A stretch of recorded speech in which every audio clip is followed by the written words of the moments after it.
దేవుడు అనుకూలంగా వచ్చిన సంఘానికి నగరసారులు వందనాలు తెలియజేసిన ప్రత్యేక కార్యక్రమం ఏర్పాటు చేసుకున్నాం. మన ప్రియ సహోదరులు నేతల సత్యనారాయణ గారికి, చిట్టూరు ఏఎస్ ప్రసాద్ గారికి, తమ్ముడు సుధాకర్కి సారణ తెలియక ఆయన గ్రూప్లో కూడా పెట్టలేకపోయాను.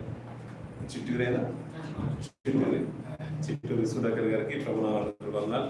దేవుడు మిమ్మల్ని మీ కుటుంబాలని అలాగే ఆధ్యాత్మిక జీవితాన్ని అభివృద్ధి దశలో నడిపించాలని మనస్ఫూర్తిగా కోరుకుంటూ నేను ముందుకెళ్తున్నప్పుడు అలాగే చేరువచ్చి మీ అందరూ కూడా దేవుడు అత్యధికమైన జ్ఞానం చేత సకల ఐశ్వర్యాలు జ్ఞానము అభివృద్ధిని అనుగ్రహించాలని మనస్ఫూర్తిగా కోరుకుంటూ దేవుడు మయపడతాం పిల్లలు అందరూ కలిసి ఒకసారి ఆలోచించారు. కూడికలు మరి 3వ కూడికలు ఏర్పాటు చేయడానికి దేవుడు కృప పెట్టాడు. 2025వ సంవత్సరం గతించిన 23-24 సంవత్సరాలు జరిగిన కార్యక్రమం కంటే ఎక్కువగా జరగాలని ఆ సంకల్పంతోనే మనం ప్రార్థిస్తున్నాం. అందరూ బాగానే ముందుకు వెళ్తున్నాం. సో ఎనీవే దేవుడి చిత్తాన్ని మనకు అనుగ్రహించడానికి వ్యక్తిగతమైన ప్రభావాలు కలుగు దాక పిల్లలు కొన్ని విలువైన మాటలు వరుసగా దాని నుంచి ఈరోజు మన ధ్యానం సిద్ధం పిల్లలకు రోమిల రాష్ట్ర పత్రిక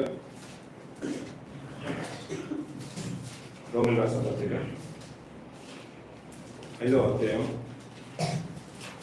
రోమిల రాష్ట్ర పత్రిక 5వ అధ్యాయం 7వ వచనం చదువు పిల్లలు. నీతిమంతుని కొరకు సైతం ఒకడు చనిపోవుట అరుదు. మంచివాని కొరకు ఎవడైనా ఒకవేళ చనిపోవ తెగింపవచ్చును అంట పిల్లలు. సుపరిచితుల మాటలు ఇది ఒకటి పిల్లలు, చాలా మనసుకు తగిన మాటలు. ఇక్కడ మంచి మాట ఏంటంటే కింది భాగం ఇందాక మనం చదివిన మాటలు నుంచి మంచివాని కొరకు ఎవడైనా ఒకవేళ చనిపోవ తెగింపవచ్చును అంటున్న పిల్లలు. మన అప్పుడప్పుడు పిల్లలకు కొన్ని ఆర్టికల్స్ ఉన్నా, టెస్ట్ మనం చదివినా, అంతేందుకు పిల్లలు కొన్ని డాక్యుమెంట్స్ మనం చూసినా, పాత మిషనరీ వాళ్ళని చూసినా కానీ కొన్ని విషయాలు మనకు అర్థమవుతుంటాయి. వారి కొరకు చనిపోవడానికి ముందుకెళ్ళేవారు. మన అప్పుడు నాకు స్టోరీ కూడా బాగా గుర్తుంది. 2 పడవలు మన పెద్దలు చెప్పేవాళ్ళు, సేవకులు వాకింగ్ చెప్పినప్పుడు కానీ అందులో 3 వెళ్తున్నారు, లేకపోతే 2 వెళ్తున్నారు. ఒక్కరికి ఉండడానికి అవకాశం ఉంది, ఒకరే అవకాశం ఉంది. అందులో ఎవరు అంటే బ్రతకడానికి అంటే వారు దేవుని ప్రార్థించినట్టుగా ఇవన్నీ మనం ఎప్పుడు మన కథలుగా మనం వింటూ ఉండేవాళ్ళం. ఎవరికన్నా ఒక్కరికి అంటే నీతిమంతులు అక్కడ రక్షణ పడినట్టుగా, పాపం చనిపోయినట్టుగా, వారి దేవుడు వచ్చి వారిని రక్షించినట్టుగా మనం ఎక్కువగా మనం వినేవాళ్ళం పిల్లలు. ఇక్కడ ఉన్న వాక్య భాగం ఏంటంటే పిల్లల, నీతిమంతుడు అంటే నీతిగా బ్రతికే వారికి, ఒకవేళ మంచిగా బ్రతికే వారికి ఎవరైనా కానీ చనిపోవ తెగింపవచ్చు అన్నాడు. అంటే అలాంటి మంచి వారి కొరకు ఈ పుణ్యకరం చేసినా పర్లేదు అని తన ప్రాణాన్ని తెగింపవచ్చునంట. చరిత్రలో పాత నిబంధన గ్రంథం కానీ కొత్త నిబంధన గ్రంథం కానీ ప్రభువైన యేసు కాకుండా ఒక నీతిమంతుని కొరకు ఎవరైనా కానీ చనిపోవడానికి తెగించిన సందర్భాలు మనకు కనబడుతుంది పిల్లలు. ఆ మాట అర్థమవుతుందో లేదండి మీకు? పాత నిబంధనలు కానీ కొత్త నిబంధనలు కానీ ఇక్కడ చదివిన వాక్య భాగాన్ని మళ్ళీ 2వ భాగాన్ని మళ్ళీ చదువుతున్నాను. మంచివాని కొరకు ఎవడైనా ఒకవేళ చనిపోవ తెగింపవచ్చును అంటాడు. అంటే ఒకవేళ అంటే అంతటి పరిస్థితి కనుక వస్తే, ఇంకా ఆ సందర్భం కనుక ఎవరైనా ఒకరు చనిపోవాలనుకుంటే, అది నీతిమంతుడు అయితే మంచివాడి కొరకు అయితే ఎవరైనా ఒకవేళ చనిపోవచ్చు. మంచివాని కొరకు ఒకవేళ చనిపోయినా చనిపోవచ్చు. ఎవరి కొరకు? మంచివాని కొరకు. అలాంటి మంచి వారి కొరకు చనిపోయే సందర్భం కానీ, నేను చనిపోతానని ముందుకు వచ్చే సందర్భం కానీ ఏ శిక్షల వరకు కాకుండా మీతో ఎవరైనా కనబడుతుంటారో పిల్లలు మనకు మంచివాని కొరకు. ఇక మా ప్రభు గురించి చెప్పాలనుకుంటే ఇంకెక్కింది ఉండడం ఏంటంటే ఇంకనూ మనము భక్తిహీనులం అంటాం. అంటే ఎందుకు పనికిరాని ఇంకా పాత్రలుగా ఉన్నాం. అలాంటి మన కొరకు యుక్త కాలంలో ఆయన తను తాను పాప పరిహారార్థ బలిగా అర్పించుకున్నాడు. అది యోగ్యమైంది, యుక్తమైంది, ఇంకా దాంట్లో తిరుగులేదు మాట, చరిత్రకు ఎక్కిన మాట. అంతే కదండి. ఆయన త్యాగం కూడా నేటికి స్మరణ తెచ్చుకున్నామంటే అలా బ్రతికిన వారు లేరు, అలా చేసిన వారు కూడా ఎవరు లేరు. అంత మంచి గొప్ప దేవుడు ఎక్కడ కూడా కనిపించాడు. ఇక్కడ ఒక మంచి మా సందర్భం ఏంటంటే మంచి వారి కొరకు ఒకవేళ తెగించవచ్చు, ఉంటే ఉండొచ్చు. అంటే అలా చనిపోయే పరిస్థితి కనుక వస్తే మంచి వారి కొరకు చనిపోయినా పర్లేదు అనేది మాట్లాడుతున్నాను కదా. ఒక సందర్భాన్ని జ్ఞాపకం చేసుకుంటూ ఈరోజు వాక్యానికి ముందుకెళ్ళాలి. పాత నిబంధనకు వచ్చిన పిల్లలు ఆదికాండం 19వ అధ్యాయం మొదటి నుంచి కొన్ని మాటలు మనం చూద్దాం కదా. ఆ సాయంకాలం మందు ఆ 2 దేవదూతలు సొదమ చేరినప్పటికీ లోతు సొదమ గవిని యొద్ద కూర్చుని ఉండెను. లోతు వారిని చూసి వారిని ఎదుర్కొనుటకు లేచి సాష్టాంగ నమస్కారం చేసి, నా ప్రభులారా దయచేసి మీ దాసుని ఇంటికి వచ్చి రాత్రి వెళ్ళబుచ్చి కాళ్ళు కడుక్కొని మీరు పెద్దలక్కడ లేచి మీ త్రోవను వెళ్ళవచ్చు అనను. అందుకు వారు నడివీధిలో రాత్రి వెళ్ళబుచ్చుదామని చెప్పిరి.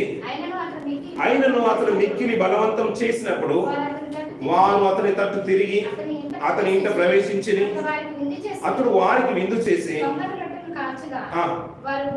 సరిపోతుంది. ఇక్కడ సాయంకాల సందర్భం నాకు బాగా తెలుసు పిల్లలు, 2 పట్టణాలు నాశనం అయిపోయాయి చరిత్రలో అగ్నిగంధకాల చేత. ఏంటంటే అవి సొదొమ గొమొర్రా. ఈ రోజు ఆ 2 పట్టణాలు కాల్చబడ్డాయా, ఇంకా వారి ఉద్దేశంలో ఇంకెక్కువ పట్టణాలు ఉండేనా? ఈ రోజు ఈ అధ్యాయం చదువుతున్న మనకు అర్థమైపోతుంది పిల్లలు. ఇద్దరు వచ్చిన వారు ఎవరంట? దేవుని దూతలు అంట పిల్లలు. ఒక్కటి గుర్తుంచుకోవాలి పిల్లలు, ఇక్కడ వచ్చిన సందర్భంలో మనం ఇందాక అన్నాం ఎవరంటారు?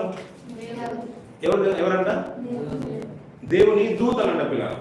దేవుని దూతలతో ఎవరు మాట్లాడుతున్నారు ఇప్పుడు సాయంకాలంలో?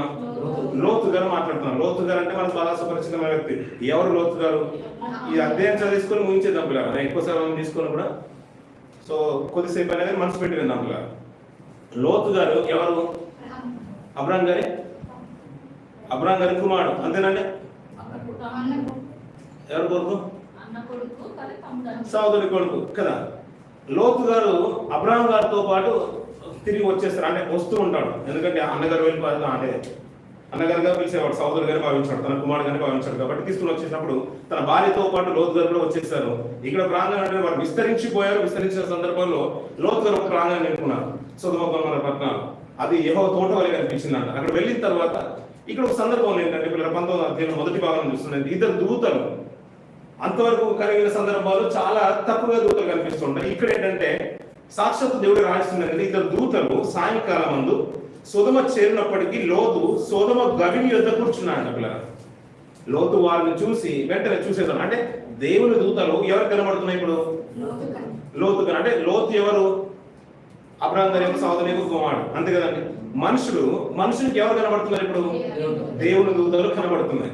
అలా కనబడినప్పుడు లోతు గారు మాట్లాడుతున్నాడు, అయ్యా మా ఇంటికి వచ్చేయండి ఈరోజు రాత్రి, మా ఇంటికి వచ్చేసి కాళ్ళు కడుక్కోండి, నేను ఇచ్చే ఆతిథ్యాన్ని స్వీకరించండి, అన్నపానాలు చేసుకున్న తర్వాత రాత్రి మా దగ్గర బస చేసిన తర్వాత తెల్లవారుజామున మీరు వెళ్ళిపోండి, మీ మార్గాన మీరు వెళ్ళిపోండి. లేదయ్యా, అలా కాదు, మేము ఎక్కడ నడి మధ్యలోనే రోడ్డు మధ్యలోనే మేము సేద తిరుగుతాము, మీ ఇంటికి రావాల్సిన అవసరం లేదు, వద్దు మమ్మల్ని బలవంతం చేయదని ఎవరు చెప్తున్నారు ఇప్పుడు? దేవదూతలు. అంటే దేవదూతలు ఎవరితో మాట్లాడుతున్నారు? మనుషులతో మాట్లాడుతున్నారు. మనుషుడు లోతు గారు ఎవరితో మాట్లాడుతున్నారు? దేవుని దూతలతో మాట్లాడుతున్నారు. అంటే దేవదూతలు ఎవరు కనబడుతున్నాయి ఇప్పుడు?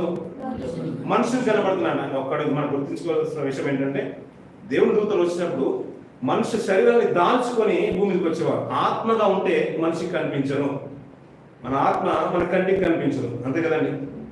ఆత్మ దేవుడు ఆత్మ రూపంగా ఉన్నప్పుడు కంటికి కనిపించదు.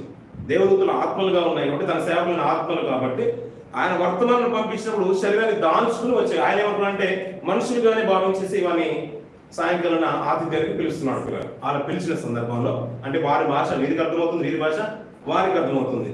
అంటే వారికి అన్ని భాషలు అర్థమవుతుందనే విషయం మనకు అర్థమైపోవాలి. ఎవరికి? దూతలకు. అలా వర్తమానం తీసుకొచ్చిన వారితో ఆయన బలవంతం చేసినప్పుడు వారి ఇంటికి వెళ్ళారంట పిల్లలు. వెళ్ళిన సందర్భాన్ని మనకు జ్ఞాపకం చేసిన పిల్లలు. ఆయనను అతను మిక్కిలి బలవంతం చేసినప్పుడు వారు అతని తట్టు తిరిగి అతని ఇంట ప్రవేశించి అతడు వారిని విందు చేసి పొంగాయ రొట్టెలు కాల్చగా భోజనం చేస్తారు. అంటే ఇప్పుడు దూతలు ఏం చేస్తున్నాయి? ఇప్పుడు భోజనం చేస్తున్నాయి పిల్లలు. ఆత్మలుగా ఉంటే నిజంగా మామూలు ఆత్మలు అయితే భోజనం చేయలేవు పిల్లలు. మనో సందర్భంలో మనకు తెలుస్తుంది. అక్కడ నాకు అర్పించాల్సింది ఏదైనా ఉంటే దేవునికి అర్పించినప్పుడు అది అగ్ని చేత అది కాల్చబడి పైకి ధూపం వలె ఎత్తబడుతుంది. ఇది శరీర దాల్చుకుని వచ్చేసారు కాబట్టి అక్కడ ఆహారాన్ని సేవిస్తుంది. అంతేందుకు పిల్లలు మన ప్రభువైన యేసు కూడా మహిమ శరీరాన్ని దాల్చుకున్నప్పుడు చేపను కూడా తిని చూపించగలుగుతారు. అంటే మహిమ శరీరానికి అసాధ్యమైనది ఏది కూడా లేదు అని చూపించడానికి లిటరల్ గా మనకు అక్కడ రాయబడిన మాటలు అవి. ఇక్కడ ఏంటంటే పిల్లగా అతను విందు చేసి పొంగని రొట్టెలు కాల్చగా వారు భోజనం చేసి వారు పండుకొనక ముందు ఆ పట్టణస్థులు అనగా సొదొమ మనుషులు బాలులను వృద్ధులను ప్రజలందరూ నలుదిక్కుల నుండి కూడి వచ్చి ఆ ఇల్లు చుట్టివేసి లోతును పిలిచి, ఈ రాత్రి నీ యొద్దకు వచ్చిన మనుషులు ఎక్కడ? మేము వారిని కూడినట్లు మా యొద్దకు వారిని వెలుపలికి తీసుకొని రమ్మని అతనితో చెప్పగా అంటున్నట్లు. అంటే ఇప్పుడు లోతు గారికి కనిపించడం కాదంట. ఇప్పుడు ఇది వచ్చిన ఇద్దరు మనుషులు ఆ ఊరి వారు అందరికి కూడా కనిపించేశారు. వారు కూడా ఏమనుకుంటున్నారు? మనుషులేననుకుంటున్నారు అన్నట్టు. మీ ఇంటికి రాత్రికి వచ్చేసారు కదా, అంటే వాళ్ళు పడుకోకుండా ముందు అన్నపానాలు తీసుకున్న తర్వాత, పొంగల్ రొట్టెలు తిన్న తర్వాత సేద తీయడానికి సిద్ధమైపోయారు. అలా సిద్ధమవుతున్న తరుణంలో ఊరి పట్టణస్తులు వచ్చేసారు. ఎవరెవరంట? బాలులు, యవనస్తులు, వృద్ధులు అందరూ వచ్చేసారు. మీద ఇంటికి వచ్చిన ఇద్దరు మనుషుల్ని బయటికి పంపించు అని లోతు దగ్గరికి వచ్చేసి మొరపెడతాను అంటే ఆజ్ఞాపిస్తున్నారు. ఎందుకంటే నువ్వు పరదేశిగా ఉన్నవాడివి, ఇప్పుడు నువ్వు నీ ఇంటికి వచ్చిన వాడిని బయటికి పంపించుకొని అన్నప్పుడు లోతు గారికి పలికిన మాట నిజంగా హృదయం తాకే మాట పిల్లరా. ఆ మాట చూద్దాం పిల్లలు. లోతు వెలుపల ద్వారంలో ఉన్న వారి దగ్గరికి వెళ్ళి తన వెనుక తలుపు వేసి, అన్నలారా, ఇంత పాతకము కట్టుకున్నప్పుడు ఇదిగో పురుషుని కూడా ఇద్దరు కుమార్తెలు నాకున్నారు. సెలవైతే వారిని మీ యొద్దకు వెలుపలికి తీసుకుని వచ్చేదను. వారిని మీ మనసు వచ్చినట్లు చేయుడి. ఈ మనుషులు నా ఇంటి నీడను వచ్చి ఉన్నారు గనుక వారిని మీరు ఏమీ చేయకూడదని చెప్పినప్పుడు వారు నీవు అవతలికి పోమని పిల్లలు. ఇక్కడ మాట చూడని పిల్లలు, అంతటి మాట చరిత్రలో 2 సందర్భాలు కనబడుతుంది. మాట ఇలాంటి సందర్భమే న్యాయాధిపతుల గ్రంథంలో కనబడుతూ ఉంటుంది. అది గతించిన సంవత్సరం నేను జ్ఞాపకం చేసినట్లు నాకు గుర్తు. ఈ సందర్భంలో పిల్లల లోతు పలికిన మాట నిజంగా అతను తీసుకునే మా మహాద్భుతం పిల్లల. ఆ ఇంటిని ఆశ్రయించిన వారు ఎవరయ్యా అంటే మనుషులుగానే అనుకుంటున్నారు, కానీ వారు వచ్చింది ఎవరు? దేవదూతలు, దేవుని దూతలు. వారు దూతలుగా వచ్చారు, కానీ మనుషుల్లాగా కనబడుతున్నారు. కానీ అతని ఇంటిని ఆశ్రయించి వచ్చిన వారు కాబట్టి ఆ ఊరి ప్రజలు అడుగుతున్నప్పుడు నేను వారిని మాత్రం నేను పంపలేను, వారిని మాత్రం పంపదు. అంటే ఒకవేళ వారిని పంపితే ఇది మహాపాతకం అంటున్నాడు. అంతటి మహాపాతకం మీరు కట్టుకోదు, అంటే దీని వల్ల దోషం కలుగుతుంది. నేను కనుక పంపిస్తే మీరు కనుక ఏ కార్యం చేసినా ఇది మీ మీదకి గొప్ప పాపాన్ని కలుగజేస్తుంది కాబట్టి నేను వారిని పంపించను. వారికి బదులుగా కావాలంటే నా కుమార్తెలను పంపిస్తాను అంటున్నాడు పిల్లలు. ఎంతటి తెగించేశాడు పిల్లలు అతను. ఎవరి కొరకు? ఒక ఇద్దరు మనుషుల కొరకు, దేవుని దూతల కొరకు పిల్లలు. అంటే తన కుమార్తెలు ఏమైపోయిన పనులంటే మీరు ఏమొచ్చినా చేసుకోండి, నా కుమార్తెలకు సంబంధం లేదు, కానీ ఇద్దరు మనుషులు మాత్రం మీరు కాపాడు. వారికి పనులు ఎవరిని పెడుతుంది? ఇప్పుడు తన ఇద్దరు కుమార్తెలు పెడుతున్నాడు పిల్లలు. ఎంత అద్భుతం పిల్లలు. అంత గొప్ప మనుషులకే ఉంటుంటే ఇంకా మనకు ఆశ్చర్యం అనిపించదు పిల్లలు. ఇంకా తన భక్తులకు ఇంతటి గొప్ప మనసు ఉంటే ఇంకా దేవునికి ఎంత గొప్ప మనసు ఉండాలి. ఇక్కడ కిందికి చూడండి పిల్లలు. మీ మనసుకు వచ్చినట్లు చేయడి. ఈ మనుషులు నా ఇంటి నీడను వచ్చి ఉన్నారు కనుక వారిని మీరు ఏమీ చేయకూడదని చెప్పినప్పుడు వారు నీవు అవతలికి పోమనిరి. మరియు వారు వీడెవడో మనలోనికి పరదేశిగా వచ్చి తీర్పరిగా ఉండ చూస్తున్నాడు కాగా వారికంటే నీకు ఎక్కువ కీడు చేసేద్దామని చెప్పి లోతు అను ఆ మనుషుని మీద దొమ్మిగా పడి తలుపు పగులగొట్టుటకు సమీపించేస్తున్నాడు. అసలు ఆ మాట అనగానే నువ్వు పరదేశివి, ఎందుకంటే లోతు గారు పరదేశి కదా. ఆ ఊరు అతను చూసేసుకుని వచ్చింది, అతను నచ్చింది కాబట్టి అక్కడ నుంచి ఇటు వచ్చినవాడు, అక్కడ నుంచి ఇటు వచ్చినవాడు.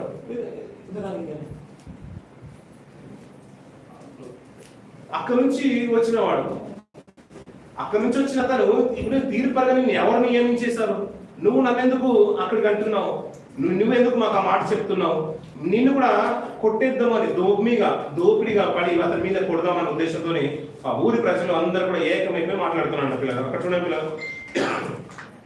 ఆ మనుషులు తమ చేతులు చాపి పైన వీడెవడో మనలోకి పరదేశిగా వచ్చి తీర్పరగా చూస్తున్నాడు కాగా వారికంటే నీకు ఎక్కువ కీడు చేసేదమని చెప్పి లోతు అన్న మనుషుని మీద దొమ్మిగా పడి తలుపు పగులగొట్టుటకు సమీపించేది. ఆ మనుషులు ఎంతరికి తెగిస్తున్నాడంటే మాకు కావాల్సింది నువ్వు కాదు, నువ్వు అప్పగించే మీ కుమార్తెలు కాదు, బంధువులు కాదు, నాకు కావాల్సింది ఈ ఊరికి వచ్చిన వారే కావాలి.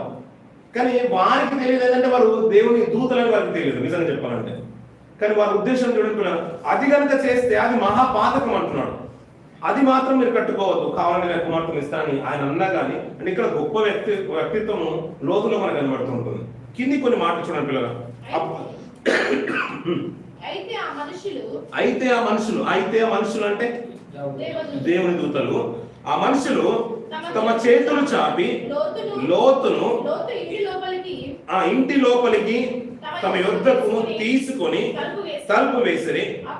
అప్పుడు వారు పిన్నలు మొదలుకొని పెద్దల వరకు ఆ ఇంటి ద్వారం దగ్గర ఉన్న వారికి కనుమపు కలుగచేయగా వారు ద్వారము కనుగొనలేక విసిగిరి. అప్పుడు ఆ మనుషులు లోతుతో, ఇక్కడ నీకు మరెవరున్నారు? నీ అల్లుని, నీ కుమారులను, నీ కుమార్తెలను ఈ ఊరిలో నీ కలిగిన వారందరినీ వెలుపలికి తీసుకొని రమ్ము. మేము ఈ చోటు నాశనము చేయవచ్చితిమి.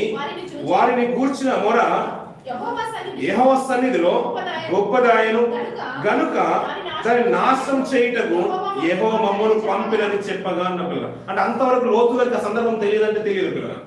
ఎందుకంటే ఇక్కడ ఈ సందర్భం ఇలా ఉంచుకోండి పిల్లలు. ఒక మాట కొత్త నెలకు వచ్చాడు పిల్లలు, ఒక మాట మాట్లాడతారు. అంటే ఆయన ఎంతటి యథార్థపడో అతని గురించి మాట్లాడతారు. పేతురు రాసిన పత్రిక 2వ అధ్యాయం, 2వ పేతురు రాసిన పత్రిక 2వ అధ్యాయం 7 అలాగే 8వ వచనం చూడండి పిల్లలు. 2వ పేతురు రాసిన పత్రిక 2వ అధ్యాయం, దుర్మార్గుల కామ వికారయుక్తమైన నడవడి చేత బహు బాధపడిన నీతిమంతుడకు లోతును తప్పించెను. ఆ నీతిమంతుడు వారి మధ్య కాపురం ఉండి తాను చూచిన వాటిని బట్టి వినిన వాటిని బట్టి వారి అక్రమమైన క్రియల విషయంలో దినదినము నీతి గల తన మనస్సును నొప్పించుకొనుచు వచ్చెను అంటున్నారు. అంటే అసలు క్యారెక్టర్ ఎలా ఉంది లోతు గారిది అంటే నీతిమంతుడు అని చెప్తున్నాడు లెక్కగా. అంతే కదండి. నీతిమంతుడు ఆయన ఎలా ఉన్నాడు అంటే అక్కడ జరుగుతున్న క్రియలు ఎలా ఉన్నాయంటే అన్నీ కూడా వ్యతిరేకమైన క్రియలు, దేవుడికి వ్యతిరేకమైన క్రియలు జరుగుతున్నాయి. అయినా కానీ తన మనసును నొప్పించుకుంటున్నాడు. కానీ అలాంటి వారితో పాలుభాగం అవ్వట్లేదు. వారి కుటుంబంలో కూడా ఎవరు కూడా అలాంటి క్రియలు లేరు పిల్లలు. అలాంటి స్థితిగతుల్లో ఉన్న లోతు గారికి ఇద్దరు మనుషులు దర్శనమిచ్చినప్పుడు అతను ప్రేమతో మరి బలవంతం చేసుకుని మరి వారి ఇంటికి తీసుకుని వెళ్ళిపోయాడు. వారిని ఆశ్రయించడానికి పరాయి వారు వస్తూ ఉంటే తన కుమార్తెల్ని వారికి బదులుగా ముందు పెట్టడానికి సిద్ధమైపోయాడు పిల్లలు. ఇలాంటి నీతిమంతులు అంటే ఒక నీతిమంతుడు తన ఒక మాట ఇస్తే తన ఇంటికి వచ్చిన వారిని రక్షించుకోవడానికి, తన ఇంటిని ఆశ్రయించిన వారిని, తనను నమ్ముకున్న వారిని, ఒకవేళ అది ఆపద కనుక వచ్చింటే తన ఇంటిని ఆశ్రయించిన వారికి తనకున్నదైన సమర్పించి ఎవరిని రక్షించుకుంటాడు?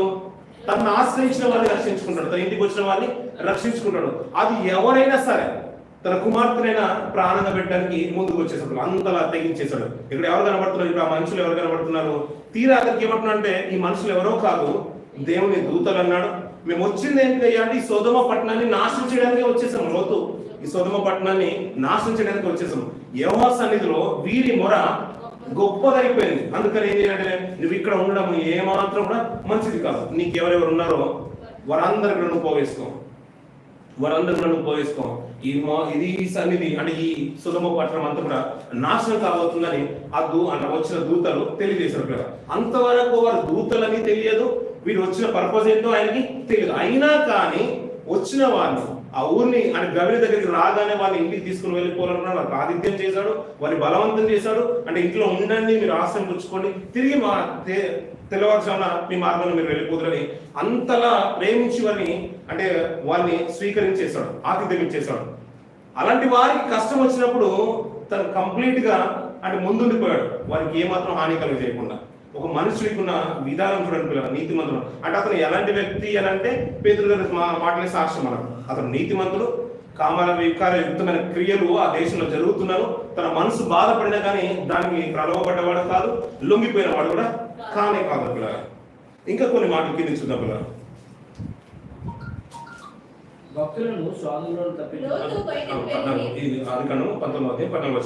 లోతు బయటకు వెళ్ళి కుమార్తెలను పెళ్లాడనై ఉన్న తన అల్లులతో మాట్లాడి రండి, ఈ చోటు విడిచిపెట్టి రండి, యెహోవా పట్టణము నాశనం చేయబోచున్నాడని చెప్పెను. అయితే అతడు తన అల్లుల దృష్టికి ఎగతాళి చేయువాని వలె ఉండెను.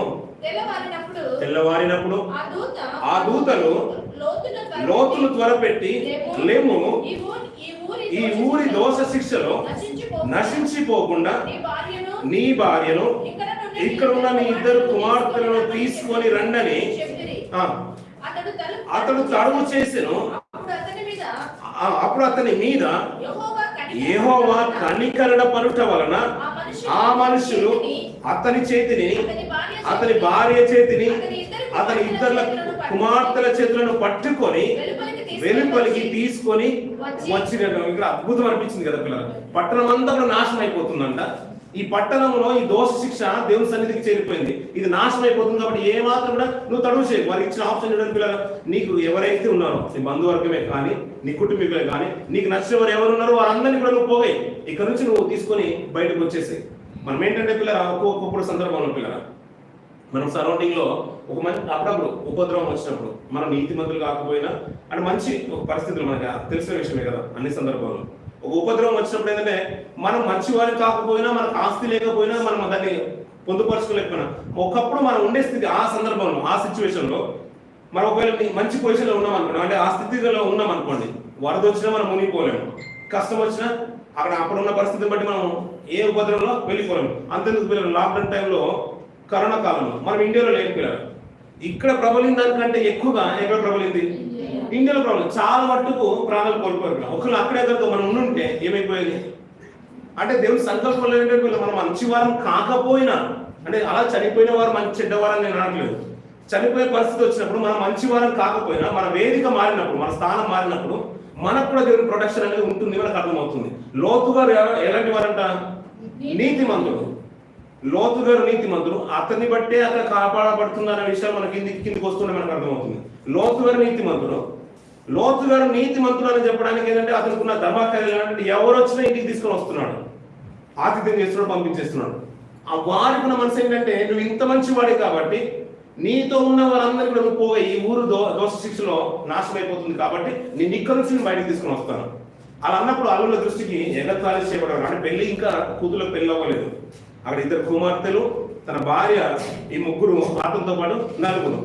వారు ఇంకా తడువు చేస్తుంటేనంట ఇక్కడ తీసుకుని వస్తుంటాడు పిల్లలు. అక్కడ మాట ఇంకా తడువు చేస్తున్నప్పుడు మాట చూడండి, అదే ఇద్దరు చదువుల మాటలోని అతడు తడువు చేసాను బాగా వచ్చిన అప్పుడు అతని మీద యెహోవా కనికర పడుట వలన. ఎవరు కనికర పడుతున్నారు ఇప్పుడు?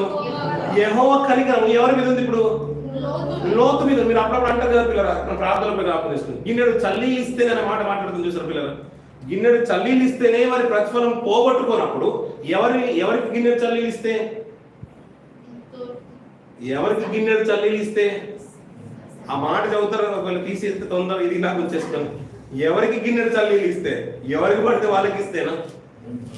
అక్కడ మంచి మాట ఉంటుంది, మీరు అదే మర్చిపోయారు. మీరు ఎవరికి గిన్నెడు చల్లీలు ఇస్తే? దేవుడి సేవకుడని, దేవుడి యొక్క ప్రవక్తని, దేవుడి యొక్క నామం వచ్చే వారిని వారు గుర్తెరిగి శిష్యుడు అయినా పర్లేదు, దేవుని కుటుంబం నుంచి ఎవరు వచ్చినా కానీ వారు ఆతిథ్యం చేసి గిన్నెడు చల్లీలు ఇస్తారంట, వారి ప్రతిఫలము పోగొట్టుకోరంట. ఇంకంతకు పిల్లలు చెరసాల్లో ఉన్న వారిని పరామర్శించిన, కష్టాల్లో ఉన్న వారిని ఆదరించిన, మన అల్పులైన సహోదరులకు ఏది ఇచ్చినా రెండవ రాకలో ప్రభు వచ్చినప్పుడు ఆ తీర్పులో అవన్నీ కూడా ఎత్తి చెప్తాడు మనకు. అదే మనల్ని ఒక ఉన్నతమైన స్థితిలో నిలబెట్టేది. ఇక్కడ వచ్చిన వారు ఎవరు? లోతు గారు, దేవుని దూతలు. ఆ మనుషులు దేవుని దూతలని తెలియకపోయినా ఆతిథ్యం చేస్తుంది ఎవరు? ఇప్పుడు లోతు గారు, ఒక మనుషుడు. అతను నీతిమంతుడు. అతను చేసే క్రియలు బట్టి ఇప్పుడు యెహోవా కనికరం ఎవరి మీద ఉంది? ఇప్పుడు లోతు మీద ఉంది. కింద చూడండి పిల్లలు, యెహోవా కనికర పడుట వలన ఆ మనుషులు అతని చేతిని. ఇప్పుడు చూడండి పిల్లలు, యెహోవా కనికరము ఆ మనుషుల మీద ఉంది కాబట్టి వీరిద్దరు ఏం చేస్తారంటే వీరి చేతులు పట్టుకుంటున్నారంట. ఎవరి చేతుల్ని? లోతు గారు. అక్కడ చూడండి మంచి అదే అర్థమైంది. ఆ మనుషులు అతని చేతిని, అతని భార్య చేతిని, అతని ఇద్దరి కుమార్తె చేతులను పట్టుకొని వెలుపలికి తీసుకుని వచ్చి ఆ ఊరి బయట ఉంచేసారంట పిల్లలు. ఇంకా ఇంకేమి తడుగు చేయదు, అంతే. ఇక నువ్వు చెప్పినా నువ్వు వినట్లేదు కదా. వద్దు అంటే మేము రామని ఎవరన్నా మన ఇంటికి రానంటే ఇక్కడ దాకా వచ్చేసి మా ఇంటికి రావాలి బలవంతంగా చేతులు పట్టుకుని లాక్కి ఇంట్లో తీసుకెళ్తాను చూసారు పిల్లలు. అలాంటి సందర్భమే యెహోవా కనికరము వారి మీద ఉందంట. నువ్వు ఎందుకంటే నా ప్రియులకు, నా సేవకులకు నువ్వు ఆతిథ్యం చేసేసావు అంటే నువ్వు నీతిమంతుడు దాన్ని పక్కన పెడదాం. ఇప్పుడు నీతిమంతుడిని దేవుడు రక్షించాడు అనుకుంటే ఆ దూతలు ఆ మాట పలకపోతుండే, నీ బంధువులు ఉన్నా, నీకు ఎవరైనా కావాల్సిన వాళ్ళు ఉన్నారా, నువ్వు తీసుకొని రా అంటే లోతు ఎవరి దగ్గరికి వెళ్ళారంట? తన అల్లుల దగ్గరికి వెళ్ళాడు. కానీ అతను ఎగతాళి చేసేవాడు ఉన్నారు కాబట్టి వారు అతనితో పాటు ఏకీభవించలేదు. అంటే ఈ లోతు గారితో పాటు ఇప్పుడు ఒకరు వచ్చి ఉంటే ఎవరు రక్షింపబడేవారు? తన అల్లులు కూడా రక్షింపబడేవారు. కానీ ఆయన ఎగతాళి చేసేవాడుగా కనిపించాడు, పిచ్చోళ్ళ కనిపించేశాడు. ఎందుకంటే ఇది ఈ పట్టణం నాశనం అయిపోయింది. ఎందుకంటే అది యెహోవా తోట వలె ఉందంట. అది అప్పటి యెహోవా తోట వలె ఉందంట. అంత అందమైన పట్టణం నాశనం అయిపోవడమైంది. మేము రాము అన్నట్టు తిరస్కరించేశారు. కానీ వీరు తడువు చేసే ఉద్దేశాన్ని బట్టి యెహోవా కనికరం వారి మీద ఉంది, లోతు గారి కుటుంబం మీద ఉంది. కనుక ఈ మనుషులు ఇతని చేతిని, తన భార్య చేతిని, తన ఇద్దరు కుమార్తెల చేతిని పట్టుకొని ఆ ఊరి బయట వరకు తీసుకొని వచ్చేసారు. పిల్లలు కిందికి కొన్ని మాటలు చూద్దాం. పిల్లలు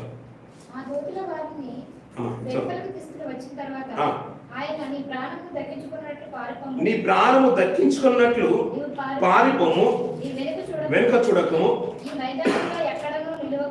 ఈ మైదానంలో ఎక్కడనూ నిలవక నువ్వు నశించిపోకుండా ఆ పర్వతమునకు పారిపోము. లోతు ప్రభువా అలాగు కాదు, ఇదిగో నీ కటాక్షము నీ దాసుని మీద వచ్చినది. నా ప్రాణము రక్షించడం వలన నీవు నా ఎడల కనపరిచిన నీ కృపను గణపరిచితిని. నేను ఆ పర్వతమునకు తప్పించుకొని పోలేను. ఈ కీడు నాకు సంభవించి చచ్చిపోదునేమో. ఇదిగో పారిపోవుటకు ఈ ఊరు సమీపంలో ఉన్నది చిన్నది.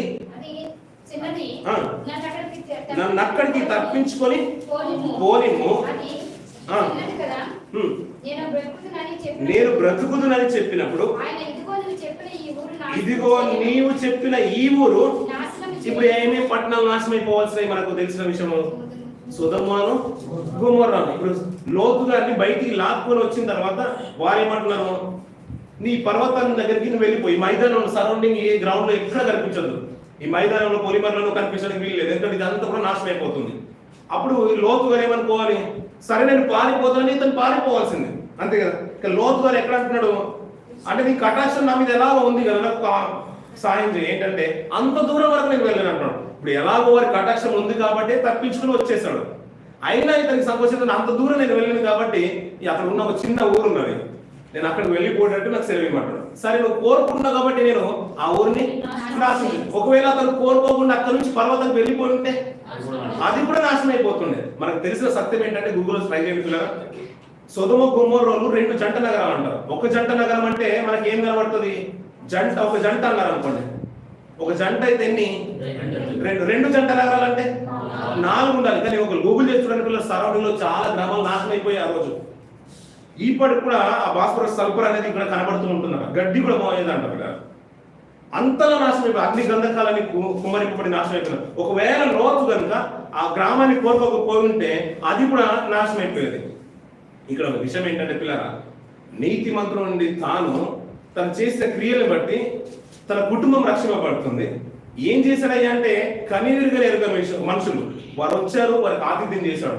వారు చేసిన క్రియలను బట్టి, అతను చేసిన క్రియలను బట్టి, పనిని బట్టి యెహోవా కనికరం అతని మీద ఉంది కాబట్టి అతను ఆ గ్రామం నుంచి తప్పింపబడ్డాడు.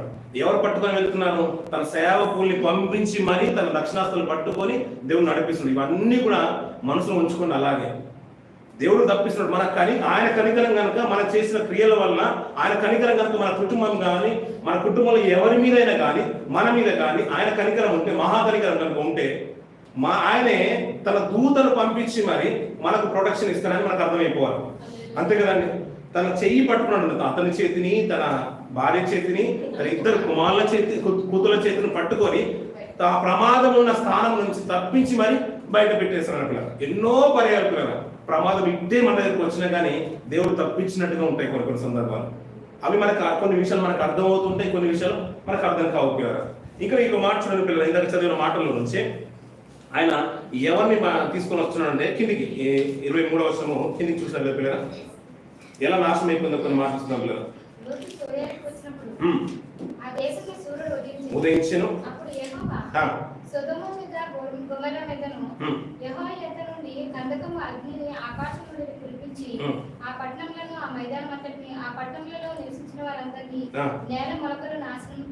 నాశనం చేశాను.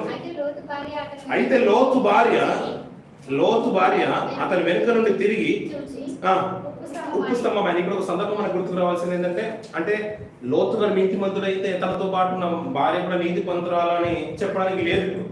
అంటే ఒక నీతిమంతుల కుటుంబంలో నీతిమంతులే ఉండాలని గ్యారంటీ లేదు అన్నట్టు మనకు అంతే కదా అర్థమయ్యే విషయం.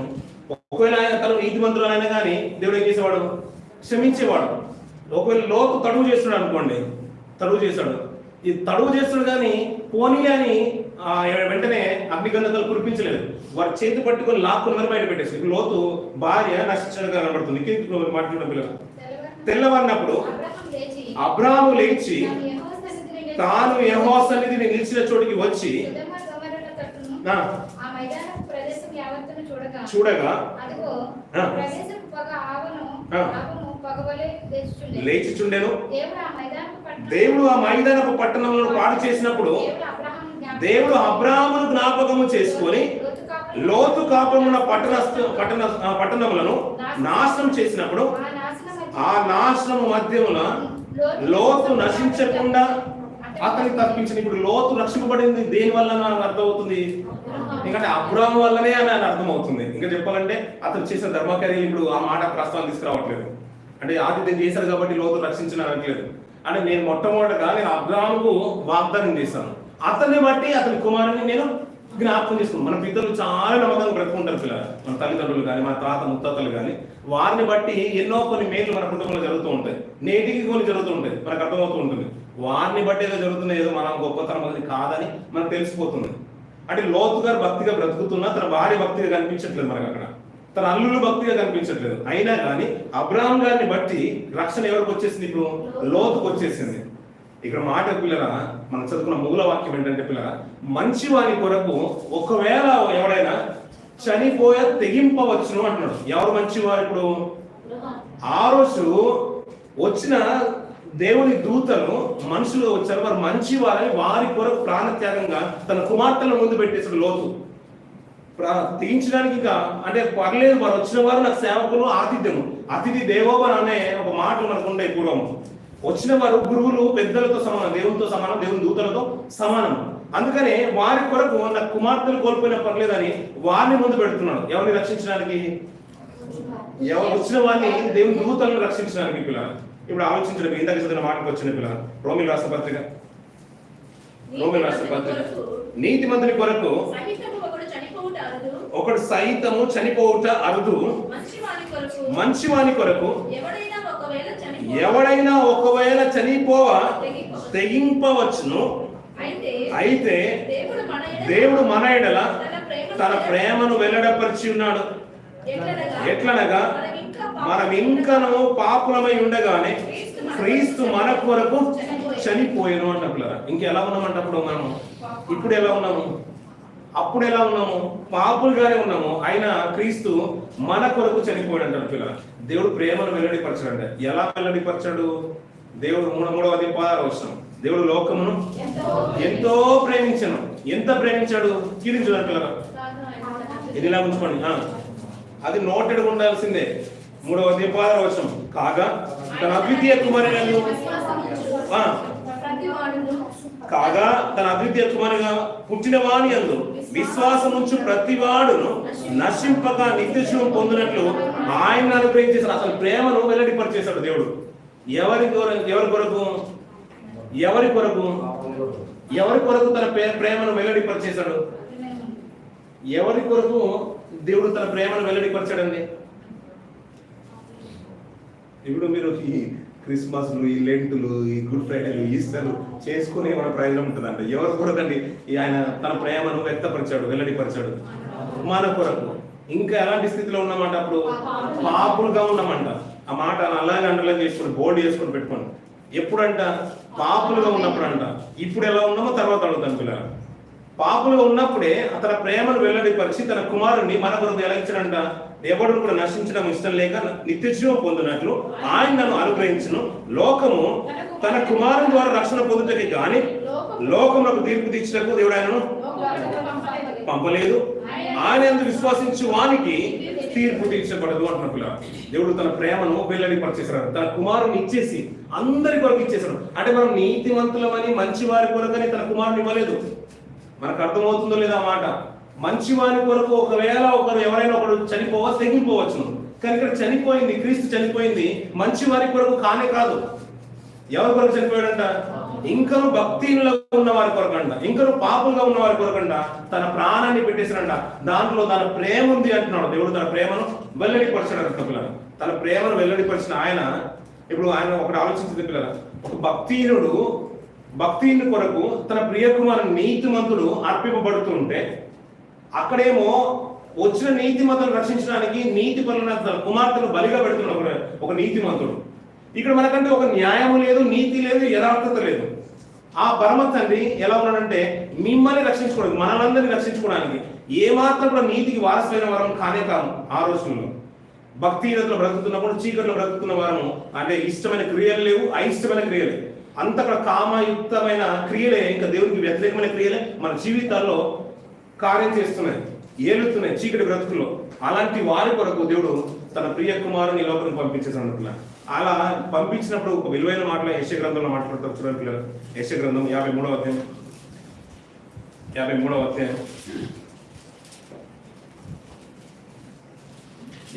అధ్యాయం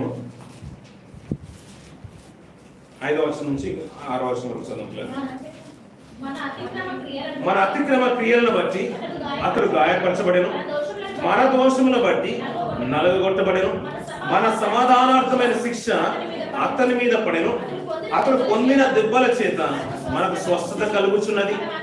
మనమందరము గొర్రెల వలె త్రోవ తప్పితిమి, మనలో ప్రతివాడు తనకిష్టమైన త్రోవను తొలగెను, యెహోవా మనందరి దోషమును అతని మీద మోపెను అంటున్న పిల్లలు. ఎవరి దోషాన్ని మోపాడంట? ఆ ఊరి దోష శిక్షలో లోతును వారి కుటుంబం అంతా కూడా నాశనం అయిపోవాలి. కానీ లోతు క్రియల్ని బట్టి తన సహోదరుడు తండ్రి కుమారుడైన అంటే అబ్రహాం గారి స్థితిని బట్టి, తన సహోదరుడు యొక్క సహోదరుడైన అంటే తన తండ్రి గారి యొక్క సహోదరుడైన అబ్రహాం గారిని బట్టి, అంటే లోతుకు తన ఏమంటారు తన తండ్రి గారి యొక్క సహోదరుడు, అంతే కదండి. లోతుగా అబ్రహాం గారికి ఏమో తన సహోదరు యొక్క కుమారుడు, లోతుకేమో తన తండ్రి యొక్క సహోదరుడు. అతని క్రియల్ని బట్టి ఒక నీతిమంతుడి కుటుంబము బయటకు వస్తుంది. అలానే అందరు నీతిమంతులు అంటే కాదు పిల్లలు. అయినప్పటికీ ఆ దోష శిక్షలో వీరి కుటుంబం నాశనం పొందకుండా ఒక నీతిమంతుని దేవుని తన దూతలకు ఆజ్ఞాపించి ఆ కుటుంబాన్ని బయటికి తీసుకుని వస్తున్నాడు పిల్లలు. మనందరి దోష క్రియలను బట్టి, మన పాపాలను బట్టి ఎవరు నలగొడుతున్నాడ? తన కుమారుని లోపలికి అప్పగించేస్తున్నాడు పిల్లలు. అతడు నలగొట్టబడ్డాడంట. ఆ నలగొట్టినప్పుడు చెప్తున్న మాట ఏంటంటే మన దోషములను బట్టి నలగొట్టబడను, మన సమానార్థమైన శిక్ష అతని మీద పడను, అతడు పొందిన దెబ్బల చేత మనకు స్వస్థత కలుగుచున్నది. మనమందరము గొర్రెల వలె త్రోవ తప్పితిమి, మనలో ప్రతివాడును తనకిష్టమైన త్రోవకు తొలగెను, యెహోవా మనందరి దోషమును అతని మీద మోపెను అంటారు. ఆ దోష శిక్షలో ఆ ఉగ్రత వస్తే పిల్లరా ఇప్పుడు నాశనం అయిపోయింది ఎవరు? మనం పిల్లరా. ఆ ఉగ్రత నుంచి తప్పించుతున్నది ఆయన పిల్లరా. ఇంకా ఆయన ప్రేమను వెల్లడిపరిచేశాడు పిల్లరా. ఎంత గొప్ప ప్రేమ అంటే పిల్లరా, అప్పుడప్పుడు మనకు తెలుసు పిల్లరా, మనకు బాగా తెలుసు. సూర్యుడు ఎవరెవరికి ఉదయిస్తాడు? సూర్యుడు ఎవరెవరికి ఉదయిస్తాడు పిల్లరా? అందరి మీద ఉదయిస్తాడు. వర్షం ఎవరెవరికి పడుతుంది? అందరికి పడుతుంది. ఇప్పుడు తన ప్రాణత్యాగం ఇప్పుడు ఎవరెవరి కొరకు? అందరి కొరకు. ఇప్పుడు ఒకవేళ తన అతిక్రమ క్రియలు, అది మా అతిక్రమ క్రియలు బట్టి అతడు నలుగొట్టబడ్డాడు, అది మన శిక్ష అతని మీద మోపబడిందని ఎవరైతే విశ్వసిస్తారో, ఆయన విశ్వసించు వాడిని నశింపక నిత్య జీవం పొందినట్లు, ఆ నిత్యత్వంలో నడిపించినట్టు ఆయన నిన్ను చేయి పట్టుకొని నడిపిస్తాడు. ఒకవేళ అది నువ్వు విశ్వసించినట్లయితే.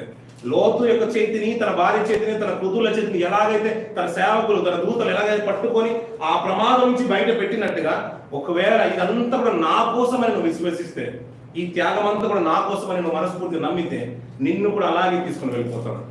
ఒకవేళ లేదు అంటే ఆ ఉగ్రత తిరిగిన అందరూ కూడా సర్వనాశనం అయిపోవాల్సిన వారు మీ పిల్లలు. అందుకనే తన ప్రేమను వెల్లడిపరిచేస్తాడు. ఇది ప్రపంచ మానవులందరికీ ఈక్వల్ వస్తుంది. కానీ దాంట్లో ఏమయ్యా గొప్పది ఏదైనా ఉందంటే అతన్ని నమ్ముకుంటేనే నీకు గొప్పది. ఎందుకంటే అనీతిల మంతుల మీదను నీతిమంతుల మీద అందరికి సమానంగా తన ప్రేమను కనపడుతుంది. ఎందుకంటే వర్షం కురుస్తుంది, భూమి మొలకలు ఎత్తుతున్నాయి, పంటలు వస్తున్నాయి, డబ్బులు వస్తున్నాయి, సాలరీలు ఉన్నాయి, అన్ని బాగున్నాయి. వారు కూడా ఇల్లు కట్టుకుంటున్నారు, మనం కూడా కట్టుకుంటాం, అన్ని ఈక్వల్ గానే ఉన్నాయి. కానీ ఏదైనా స్పెషాలిటీ ఏదైనా ఉందంటే ఆయన నమ్ముకుంటేనే ఆ నిత్యత్వం అంటున్నాడు పిల్లరా.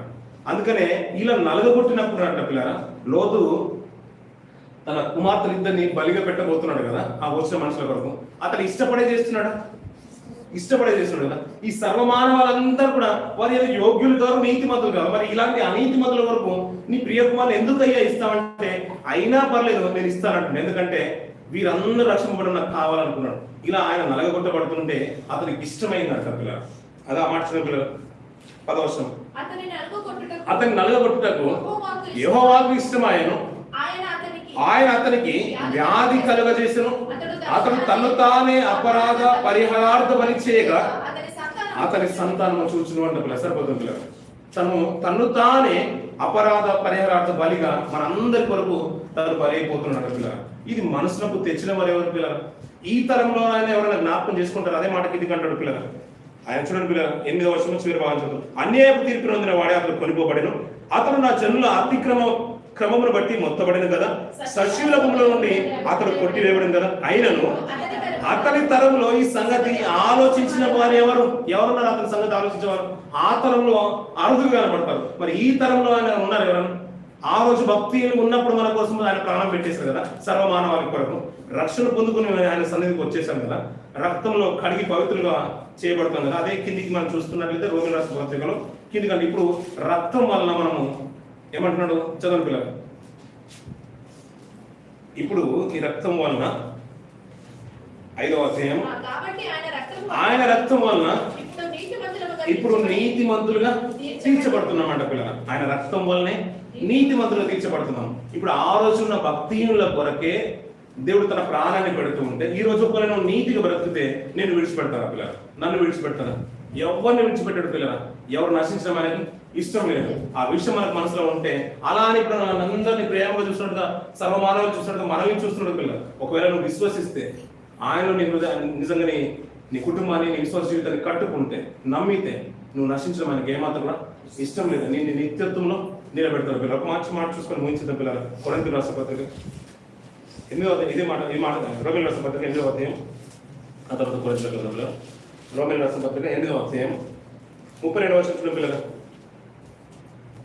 రోమిల రాసిన పత్రిక 8వ అధ్యాయం 32వ వచనం. తన సొంత కుమారుని అనుగ్రహించటకు వెనుక తీయక మనందరి కొరకు ఆయన అప్పగించేశారంట పిల్లల. మనందరి కొరకు ఎవరు అప్పగించేశారంట? తన కుమారుని ఇచ్చారంట. ఎవరు కుమారుని? తన సొంత కుమారుణ్ణి. మీ అందరికంటే ముందున్నాడు. మీకు అర్థమవుతుందో లేదు, మనందరికంటే ముందున్నాడు పిల్లల. అతను చేసే క్రియల్ని బట్టి ఈ ప్రియ కుమారుడు అన్నాడు పిల్లల. అందుకని ఏమన్నాడు?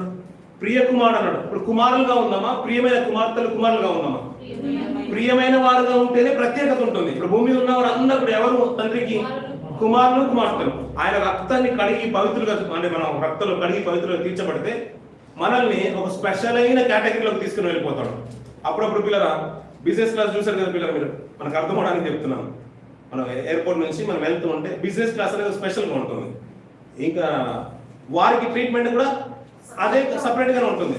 చైర్ విషయంలో కానీ, ఫెసిలిటీస్ కానీ, అక్కడ ఉన్న సదుపాయాలు కానీ వేరేగానే ఉంటుంది. లేదు ఒకటే ఫ్లైట్ అంటే ఒకటే ఫ్లైట్, వెళ్ళేది ఎక్కడికి? ఒకటే దగ్గరికి, డెస్టినేషన్ ఒకటే. కానీ ప్రియమైనగా ఉంటే వెళ్ళేది ఎలా ఉంటుంది? లగ్జరీ ప్రయాణం ఉంటుంది పిల్లలు. ఒకవేళ నువ్వు ప్రియంగా ఉంటే, అంటే మరణం ఎప్పుడైనా రాబోతుంది. ఆయన మనకంటే ముందు వెళ్ళినాడు. అతన్ని నువ్వు విశ్వసిస్తే నీకు ఎలా ఉంటుందంట? ఈ లోకంలో ఆ ఉగ్రత పాలన నువ్వు ఉండవు. ఎందుకంటే అతను నిన్ను రక్షిస్తాడు విశ్వసిస్తే. ఒకవేళ నువ్వు ప్రియమైన పిల్లగా మారితే, ప్రియమైన కుమార్తెగా మారితే, ప్రియమైన కుమారుడుగా మారితే నీ స్థితి అంతా కూడా మారబోతుంది. అదే ఉద్దేశంతో ఎఫెసీ రాష్ట్ర పత్రిక 5వ అధ్యాయం 1వ వచనంలో అంటాడు. ఎఫెసీ రాష్ట్ర పత్రిక 5వ అధ్యాయం 1వ వచనం పిల్లలు.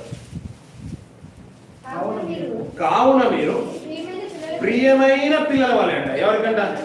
ప్రియమైన పిల్లల వలె దేవుని పోలి నడుచుకోండి, క్రీస్తు మిమ్మల్ని ప్రేమించి అంట. అందుకనే సరిపోతుంది పిల్లలు. అందుకనే మనందరి కొరకు తన ప్రాణం పెట్టేసాడంట. ఇప్పుడు మనం ఎలా ఉండాలంటున్నాడు? ప్రియమైన పిల్లలు. తండ్రి చిత్తం నెరవేర్చిన కానీ లోకంలోకి వచ్చినప్పుడు అంట అతను చేసిన ప్రతి పనిని బట్టి సమాజానికి తెలియజేయాలంటున్నాడు దేవుడు. మీకు అర్థమవుతుందో లేదు, నేను ఎందుకు పంపించాను మీకు తెలియట్లేదు. ఇదిగో ఇదిగో ఇదిగో ఇవి నా ప్రియ కుమారుడు అంటాడు. అంటే నేను పంపించిన ఉద్దేశము ప్రతిదీ కూడా నెరవేరుస్తున్నాడు. నా ఆలోచనలన్నీ కూడా అతను నేను చూసుకుంటున్నాడు. అతను చూస్తూ ఉంటే నా కడుపు నిండిపోతుంది అయ్యా, అతను నా ప్రియ కుమారుడు అంటున్నాడు. ఇక మీరు కూడా పరిమళ వాసనగా ఉంటున్నట్లు, మీరు కూడా మిమ్మల్ని ప్రేమించి ప్రభు తన శరీరాన్ని అర్పించేశారు కదా, మీరు కూడా ఏమంటున్నాడు? ప్రియమైన పిల్లలుగా దేవుని కొరకు బ్రతకండి. అలా ప్రియముగా మారితేనే ఒక స్పెషల్ అయిన కేటగిరీ మనకు ఉండబోతుంది పిల్లలు. అందుకని జీవితంలో అందరం ఉంటాయి. అక్కడ ఒక ఈ సందర్భంలో జ్ఞాపకం చేసిన విషయం ఏంటంటే, యోహాన్ గారు కొద్దిగా సందేహించిన దాన్ని బట్టి వెంటనే ప్రభు ఒక మాట మాట్లాడతాడు. అల్పులైన వాడు, పరలోకంలో అల్పులైన వాడు యోహాను కంటే గొప్పవాడు అంట. అంటే అల్పుడు పరలోకంలో గొప్ప స్థానం తీసుకుంటే అతని తర్వాత స్థానం ఎవరికి ఇస్తున్నాడంట? యోహాను గారికి ఇస్తున్నాడు. అంతే కదండి. ఒకవేళ నువ్వు ప్రియముగా మారితే అక్కడ ఇంకా ఉన్నతమైన స్థానాన్ని దేవుడు నీకు ఇవ్వబోతున్నాడు. నువ్వు ప్రియమయంగా మారితే లోకంలో దేవుడు తన వారిని రక్షించుకోవడానికి, లోకంలో ఉన్న అందరిని రక్షించుకోవడానికి తన సొంత కుమారుని ఇచ్చిన వాడు ఈ లోకంలో నీకు ఇంకేమి ఇవ్వడు. అదే మాట చూసి నేను ముగించే పిల్లలు. రోమన్ రాష్ట్ర పత్రిక 8వ అధ్యాయం 32వ వచనం చివరి భాగం. మనందరి కొరకు ఆయన అప్పగించిన వాడు వెనుక తీయక ఆయనతో పాటు సమస్తమును మనకెందుకు అనుగ్రహింపడు. ఒకవేళ నువ్వు ప్రియముగా మారితే ఈ లెంట్ డేస్ బట్టి నువ్వు రూపాంతరం చెందబడితే, నిజంగా ఈ లెంట్ డేస్ ఈ శ్రమకాల కూడికలు మరొక ప్రత్యేకంగా పాత్రగా నువ్వు మార్చబడితే, ఒక్కొక్కరు గుర్తుంచుకుని పిల్లరా, శ్రమ ఎప్పటికి కూడా మనకు పాఠం నేర్పిస్తుంది పిల్లరా. సంతోషం ఎప్పటికి కూడా మన ప్రమాదంలోకి తీసుకుని వెళ్తుంటుంది. జాలీ లైఫ్ ఎప్పటికి కూడా మనని ఉపద్రవంలోకి తీసుకెళ్ళిపోతుంది. సంతోషంగా ఆర్భాటంతో వెళ్తున్న తర్వాత రిజల్ట్ ఎలా ఉంటుందంటే దుఃఖమే ఉంటుంది. దుఃఖకరమైన స్థితిలో నుంచి ఒక ఉన్నతమైన సంతోషంలోకి వెళ్తాం పిల్లలు. దాని అనుభవం వేరే ఉంటుంది. మనం ఒక మంచి ఉద్దేశంతో ఈ శ్రమకల్ప లెంట్ డేస్ మనం ప్రారంభించేసిన పిల్లలు, ప్రతి పూడిగా మనం సిద్ధపడుతున్నాం పిల్లలు. చాలా మటుకు మీ సమయాన్ని వెచ్చించి దినమంతా కూడా డ్యూటీ చేసుకుని మరీ విజ్ఞాపన చేస్తున్నాం 46 రోజులు 40 దినాలు. దీన్ని బట్టి నిజంగా మన జీవితాల్లో దేవుడు ఒక రక్షణ ఇవ్వడమే కాదు, ఆయన ప్రియ కుమారుణ్ణి మన కొరకు అర్పించిన వాడు సమస్తాన్ని మీకు ఎందుకు ఇవ్వడంటే, ఆయన ఇబ్బంది అంటే ఏముంది పిల్లరా? ఇబ్బంది అంటే ఏముంది? ఆయన అంతవరకు చూసిన లోతును తన కుటుంబంతో పాటు బయటకు తీసుకొచ్చి తప్పించిన ఆయన మళ్ళీ లోతు విజ్ఞాపన చేస్తున్నాడు. అంటే మళ్ళీ విన్నపం పెట్టుకున్నాడు. అలా కాదు ప్రభు, అంటే మీ కనికరం ఎలా ఉన్నా మీద ఉంది కదా, నాకు ఒక హెల్ప్ చేయి. నేను అంత దూరం వెళ్ళాను, నేను ఇక్కడ ఉండాలనుకున్నాను. మనం కూడా రక్షణలోకి వచ్చిన తర్వాత పిల్లలు, అప్పుడు భక్తిలో ఉన్నప్పుడు దేవుడు రక్షించేశాడు. ఇప్పుడు రక్షణలోకి వచ్చేసి మా బల్లాల్లో పాల్గొంటున్నాం, మళ్ళీ చిన్న చిన్న పొరపాట్లు తెలిసి తెలియని తప్పుదాలు మళ్ళీ చేసినాం కదా. ఇప్పుడు ఎలా ఉంటున్నాం అని? అప్పుడు అంటే ఒకప్పుడు అలా ఉన్నాం భక్తిగా, ఇప్పుడు ఎలా ఉన్నాం రక్షణలోకి వచ్చిన తర్వాత? ఇప్పుడు ఎలా ఉంటున్నాం పిల్లలు? అయినా మనం విన్నవించుకున్న వెంటనే మళ్ళీ మనం మొర వింటున్నాడంటే పిల్లల, నిజంగా ఆయన కృప కనికరం మనం ఇది ఉంటుంది. మనం నశించిపోవడం ఆయనకు ఇష్టం లేదు అనే విషయం మనకు అర్థమైపోవాలి పిల్లల. అయినా మన జవాబులకు ప్రత్యుత్తరం ఇస్తున్నాడు. మనం తప్పి చేసినా మరొకసారి మళ్ళీ పాపం చేసుకుని, అంటే పాప విషయాలన్నీ కూడా మనం పశ్చాత్తాపడి మళ్ళీ మోకాలు తండ్రి నేను చేసింది తప్పిదమే, నన్ను దయతో మన్నించు తండ్రి అని మళ్ళీ నిలబడడానికి మనం ప్రయత్నం చేసినప్పుడు పిల్లల, అతని సహాయం మనకు తోడుగా ఉంటుంది పిల్లల. రక్షణ ఇచ్చిన ఆయన మనలందరిలో ప్రతి ఒక్క పాత్ర ఉంచాలనుకున్నాడు. కానీ దానికి మాత్రం నిన్ను నువ్వు మార్చుకోవాల్సింది. నిన్ను నువ్వు ఒక సరైన ఒక పదునైన ఆయుధంగా నిన్ను నువ్వు మార్చుకోవాల్సింది. ఇది ప్రార్థన జీవితం అనుకోండి, ఉపవాసం అనుకోండి, జాగారాలు అనుకోండి, వాక్య జ్ఞానం అనుకోండి. దీన్ని బట్టి ఒక ఉన్నతమైన స్థితి మన బ్రతుకుల్లో కనిపించాలి పిల్లలు. అలా ప్రియమైన పిల్లలుగా మనం మారితే నీకంటే ఒక ఉన్నతమైన స్థానాన్ని ఇవ్వబోతున్నాడు. జీవగీతాన్ని ఇస్తున్నాడు. తనతో పాటు ఇక్కడ కూర్చోబెడుతున్నాడు, తన సింహాసనం మందు కూర్చోబెడతాను పిల్లలు. మొట్టమొదటి మనం చేసే క్రియలు చాలా తక్కువ ఉన్నాయి అనుకోండి. మన ధర్మ కార్యాలు క్రియలు చాలా తక్కువ ఉన్నాయి. మనకంటే ముందున్న వారు ఒక కుటుంబంలో, ఇక్కడ చాలా మంది కుటుంబాలు ఉన్నాయి కదా పిల్లలు, చాలా విశ్వాసులు ఉన్నారు, అందరూ ఉన్నారు. అయ్యో నేను బహుశా ఈ పని నేను ముందు చేస్తుంటే ఆయన పక్కకు కూర్చునే స్థానం నాకు వచ్చేదేమో అని తర్వాత అనిపించింది అనుకోండి పిల్లలు. తర్వాత అనిపించింది నాకు ఎలా ఉంటుంది పిల్లలు? అయ్యో ఆ రోజు అప్పు చేసేవాడిని అనిపించేది మనకు. అలాగే అనిపించింది కదా పిల్లలు. దేవుడు ఎన్నో అవకాశాలు ఇస్తున్నాడు పిల్లలు. ఈ సంవత్సరం మనం సజీవం ఉంచాడంటే మళ్ళీ ఒక అవకాశం దేవుడు మనకు అనుగ్రహించేశాడు. ఈ లెంట్ వరకు తీసుకొచ్చేసాడని పిల్లల, మళ్ళీ ఒక మన పాటను నేర్పించాలనుకుంటున్నాడు. పాటను పక్కన పెట్టిన పిల్లలు మన హృదయాన్ని, మన బ్రతుకును సరైన రీతిలో మలుచుకోవడానికి దేవుడు ఇచ్చిన మహాభాగ్యంగా మనం ఉపయోగించుకున్న పిల్లలు. ఒక నీతిమంతుని కొరకే ఒకరు తెగించడం చాలా అరుదు, ఎవరు చనిపోరు పిల్లలు. అలాంటిది పాపంగా మనందరికీ ఒక ప్రభు తన ప్రాణం పెట్టేశారు పిల్లలు. అందులో దేవుని ప్రేమ కనబడుతుంది, క్రీస్తు యొక్క త్యాగం కనబడుతుంది పిల్లలు. ఆ త్యాగం ఊరికి వ్యర్థమైపోదు పిల్లలు. అది అందిపుచ్చుకొని మనం రక్షణ పొందుకున్నాం కదా, రక్షణలోకి వచ్చేసాం కదా. మరి ఒకవేళ మేము ఆయన సన్నిధిలో రక్షణ పొందుకున్న మాకు, అయ్యా లోకంలో ఉన్న వారికి మాకు తేడా ఏంటంటే, ఆయన కుమారుని ఇచ్చిన వాడు నువ్వు కోరుకున్నది నీకు ఇవ్వలేడు, ఇస్తాడు పిల్లలు. ఎందుకు ఇవ్వలేడు? సమస్తాన్ని నీకు ఇస్తాడంటున్నాడు. నువ్వు అడిగిందల్లా నీకు ఇచ్చేస్తాడు. నువ్వు అడుగు, యథార్థమైన మనసుతో అడుగు, మంచి సంకల్పించాడు, దానివల్ల ప్రయోజనమైన విషయాలనే దేవుని అడుగు. నీకు కావాల్సిన ప్రతిదీ కూడా అనుగ్రహిస్తాడు. అది ఆయన ఇవ్వలేదు అంటూ ఏది ఉండదు పిల్లలు. అది ఆయనకు ఇష్టమైతే, నీకు అది సరి అయింది ఉపయోగపడేది అయితే ఆయన ఇబ్బంది అంటే ఏది ఉండదు పిల్లలు. ఆ నమ్మకంగా బ్రతుకుతాం పిల్లలు. ఒకవేళ నీతిగా బ్రతికే వాళ్ళని ఎవరు కూడా విడిచిపెట్టారు. నీ చెయ్యి పట్టుకొని మరి ఆ ఉగ్రత నుంచి నన్ను తప్పిస్తాడు, మమ్మల్ని రక్షించడానికి సమర్థుడు అంటాడు. ఇంకా పత్రికలో వెళ్తూ ఉంటే మనకు వాగ్దానం చేశారు కాబట్టి ఆ నరకం నుంచి తప్పించడానికి ఆయన సమర్థుడు అంటాడు పిల్లలు. మనం చెయ్యి పట్టుకొని నడిపిస్తాడు పిల్లల. లోతు తన కుటుంబాన్ని ఏ రీతి అయితే పక్కన తీసుకొని వచ్చి ఆ ప్రమాదం నుంచి తప్పిస్తున్నాడు. ఆ రెండవ రాకలు వచ్చినప్పుడు కూడా ఆయన రాకలు కూడా ఆ ఉగ్రత దినానికి చాలిన వాడు ఎవరు లేడు పిల్లలు. అది ముందుగానే స్మరణ తెచ్చుకుందాం పిల్లలు. ఆ నిత్యత్వంలో ఆయనతో పాటు ఉండడానికి ఆయన మనస్ఫూర్తిగా విశ్వసిద్దాం, మనస్ఫూర్తిగా నమ్ముకుందాం. ఆ నమ్మకమైన స్థితి మనకు, మన కుటుంబాలకు, సభ్యులందరికీ ఉండాలి. ఈ రోజు కార్యక్రమం ఏర్పాటు చేసిన మన ప్రియ సహోదరులు చిట్టూరి సుధాకర్ గారికి, చిట్టూరి యేసు ప్రసాద్ గారికి, నేతల సత్యనారాయణ గారికి, వారికి వారి కుటుంబాలకి ఈ మహాభాగ్యం కలగాలని మనస్ఫూర్తి కోరుకుంటున్నాను. మరి ఇలాంటి కార్యక్రమాన్ని ఏర్పాటు చేసి అనేకులకు మరి సంఘస్థులకు వాక్యాన్ని అందించాలనే ఆలోచన కలిగిన బిడ్డకు మరోసారి నా తరపున సంఘ తరపున హృదయ బంధం తెలుస్తూ నా మాటలు తీసుకున్న దేవుడి మాటలు దీవించి ఆశ్రయించగా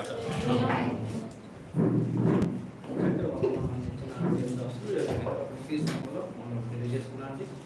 దేవుడు మన అట్లా తన ప్రేమను కనపరుచుచున్నాడు. మన ఆత్మీయ